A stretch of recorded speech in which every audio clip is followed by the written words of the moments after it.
Honoré Daumier was born in the southern French port of Marseille in 1808. But when he was 8 years old, the family relocated to Paris, where his father, who had worked as a glazier, hoped to start a new life as a poet and playwright. But unfortunately he fell short of his ambitions and failed to achieve any success in either creative occupation. The young Daumier left school at the age of 12 to work as an errand boy, but also showed immense natural talent for drawing. When he expressed his artistic ambitions to his parents, they were far from pleased, but they grudgingly allowed him to study for a while with the now forgotten painter Alexandre Lenoir. In 1829, at the age of 21, he took a job with a print firm, and this was where he first encountered lithographic printing. Use of this reproduction process had become increasingly widespread due to its ability to produce tonal shading effects that simply weren't possible with engraving. He also worked briefly and uncredited for the lithographer Zéphyrin Bayard, and also took a few commissions from La Silhouette, a short-lived weekly satirical paper. But in 1830, Charles Philippon began publishing the satirical magazine La Caricature, and he invited Daumier to join as a staff artist, alongside his similarly talented contemporary J.J. Granville. And both these illustrators quickly proved themselves invaluable to the magazine. It was in that year that France experienced its second revolution, and the deeply unpopular tyrannical King Charles X was forced to flee to England. His cousin Louis Philippe was subsequently crowned, but to the consternation of many, he turned out to be just as authoritarian. Daumier's scathing satire of King Louis Philippe, titled Gargantua, was published in late 1831, and such was its impact he was charged with inciting hatred and contempt of the government and insulting the king. He was fined for his transgression and given a 6-month suspended sentence. By this time, Daumier's popularity was such that he was also creating many satirical lithographs to be sold as prints, some of which were hand-coloured and fetched higher prices. Whether Daumier himself did the colouring, I've been unable to find out, but it's more than likely he would have made use of assistants. In 1832, Charles Philippon, who had also spent some time in jail and suffered punitive fines for his mockery of the king, launched another magazine, Le Charivari, which was lighter in its satirical touch and more inclined towards social humour, and it wasn't surprising that Daumier featured frequently in its pages. Only a few months earlier, Philippon had published his own image of the king, progressively becoming a pear, and it soon caught on as a popular meme of the time. Daumier and others quickly adapted this idea in their own work, and they appeared regularly in La Caricature to the amusement of the citizens and annoyance of the authorities. Not only did these images mock the king's physical appearance, but in French, un poire is also slang for a fool. At this time he began creating a large series of sculptures, which were 3-dimensional caricatures of prominent Parisians. They were modelled in clay and also painted in colour. Some of them were reproduced in plaster, and bronze sculptures were posthumously produced from the plaster casts. Whether they had much in the way of commercial success isn't recorded, but peripheral evidence seems to suggest they weren't wildly popular. Despite his recent encounter with the law, Daumier defiantly continued to produce his antagonistic satires of the king and his minions in La Caricature. And with a certain inevitability, his cartoon The Court of King Petau, which I could only find in its hand-coloured version and didn't even show the king, led to another arrest and a 6-month sentence in the far from salubrious Saint-Pelagie prison. After his release in 1833, Daumier moved into an artist colony on Rue Saint-Denis and once more resumed work for Charles Philippon.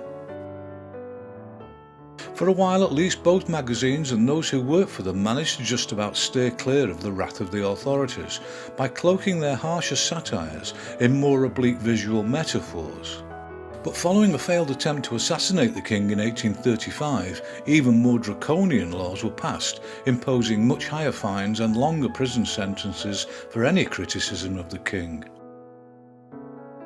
At this time, and perhaps justifiably fearing for the loss of his freedom, Daumier's lithographs began to change, turning away from direct political affronts and attacks on the king, and among other popular series, he produced a collection titled French Types, which made fun, sometimes harsh and at other times more affectionate, of Parisian society from the top down to the very bottom. This series evolved into another known as the Robert Macaire series, based on a character from an earlier dramatic production. Daumier created the drawings and Philippon wrote the text, and it proved so successful that over 100 different satires were created, in which the Macaire character assumed any number of roles. And again, some of these were sold as hand-coloured prints. Although by far the majority of Daumier's work was created by drawing onto lithographic stones, there were also some more infrequent ventures into wood engraving. But like the majority of illustrators of his time, he relied on others to produce the actual engravings from his pen and ink originals. Among his more successful engraved projects was 1841's Physiologie de la Portière, written by James Rousseau, which featured some more than usually gestural vignettes throughout. In 1843, La Caricature folded, but Le Charivari endured and by default became Daumier's only meaningful source of income, in the absence of any conspicuous success as an artist. And he continued to create more light-hearted societal humour and generally more benign caricatures of specific prominent French figures. But he didn't particularly restrain his more vitriolic inclinations when it came to the legal profession, and his popular series Les Gens de Justice targeted the judges and members of the legal profession with a collection of suitably harsh comic condemnations.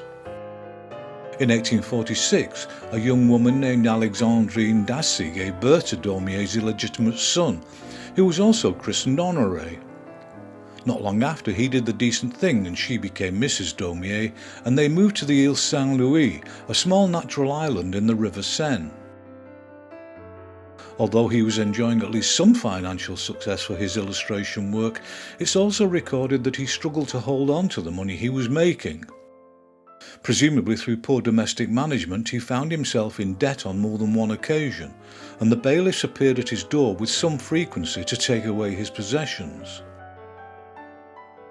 This left him with no alternative other than to keep producing cartoon work in order to support his family. And from the mid-1840s, his humorous work was collected and published as a series of albums, and the income generated by them helped keep the wolf from his door, even if they didn't do anything to advance his prospects as an artist. Although Daumier had always worked as a painter and sculptor alongside his commercial illustration, his art continued to be met with general indifference, and he struggled to find any success with this aspect of his creativity. Naturally enough, this led to a certain resentment of his commercial work on his part as a consequence, and it's somewhat ironic that after his death, when the admiration was no use to him whatsoever, he became considered by many to have been the first significant Impressionist painter. In 1848, revolution returned to Paris, and following the violent upheavals and destruction, a republic was established.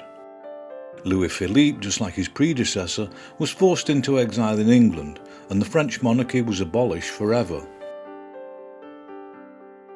Daumier was still working for Le Charivari, but he was growing increasingly tired and weary of what to him seemed to be an endless routine of producing new cartoons at a rate of sometimes as many as 8 a week. But he continued to depend on the income it generated for another decade. And however strongly he felt disillusioned with the creative prison he now found himself in, it certainly didn't show in the work he created. His various series of drawings, which were published at this time, were surprisingly light-hearted in their humour, and he increasingly turned to more generic cartoon styling and use of the device of large-headed characters, of more whimsical appeal than previously. He suffered a serious but unspecified illness in 1858, and by 1860 even his humorous illustration was declining in popularity, and in that year Le Charivari terminated his employment with them. And although in letting him go they'd granted him his wish to work only as an artist, the next few years were a time of significant financial hardship and struggle, as few showed any interest in his painting. And by 1863 Daumier was selling his furniture to be able to make ends meet. He and his family left the Ile Saint-Louis and moved to a succession of lodgings and apartments in Montmartre, and he became increasingly depressed and introspective, rarely venturing out. But Le Charivari actually came to his rescue and gave him a new contract to work for them in 1864. Even so, in 1865 Daumier left Montmartre permanently and rented a small cottage in rural Valmondois, north of the city.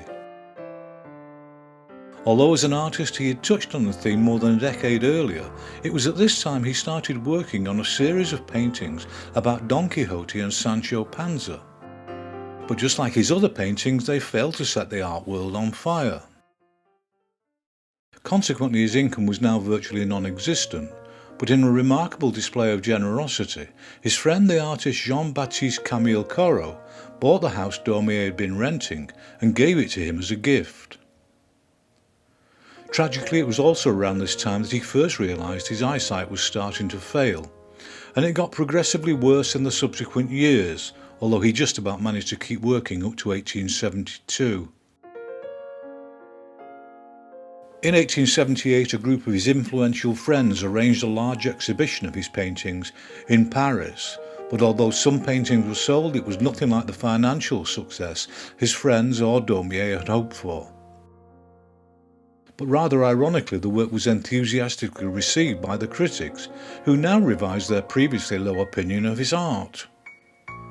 Sadly, this newfound admiration came just in time for him to die in poverty in 1879 at 71 years old.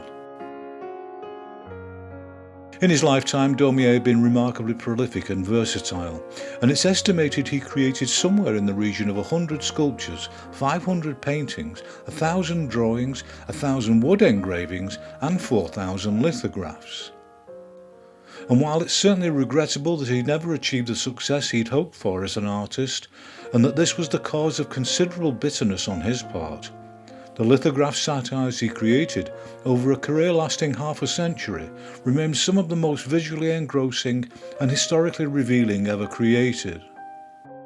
And although it came too late to be of any use to the man, his paintings are now also considered to be a worthy contribution to 19th century French art. And I'm sure that the terrible irony of this wouldn't have been wasted on Daumier himself.